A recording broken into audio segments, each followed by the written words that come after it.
Hello friends, আজকে চলে এসেছি একটা রিভিউর ভিডিও নিয়ে এই দিদিদের সাথে। দিদিরা কোথা থেকে এসছো একটু বলো। দিদিরা বাঁকুড়া থেকে এসছে, দুজনেই আজকে বিয়ের কেনাকাটা নাকি? হ্যাঁ, মোটামুটি বিয়ের কেনাকাটা আছে। আর কি কি নিয়েছে দিদিরা একবার দেখিয়ে দেবো। এই দিদি নিয়েছে একটা সুন্দর নেকলেস, একটা সুন্দর কানবালা, একটা জেন্টস ব্রেসলেট রয়েছে, আর একটা সুন্দর কিউট দেখতে একটা পার্লের চোকার রয়েছে। আর এই দিদি ভাইও নিয়েছে একটা সুন্দর নেকলেস, পার্ল চোকার, আর তার সাথে একটা কিউট দেখতে কানবালা। কেমন লাগলো এবার শুনে নেবো একটু দিদিদের।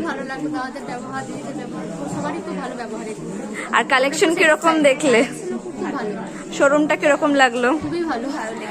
আর দাদার সাথে দেখা হয়েছে তো? দাদার সাথে কথা হলো, কেমন লাগলো বলো? আর যারা আসতে চাইবে তাদেরকে কি বলবে? এখানে আসতে বলবো, ভালো ভালো কালেকশন আছে। হ্যাঁ, আবার আসবে। অবশ্যই আসবে। Thank you so much.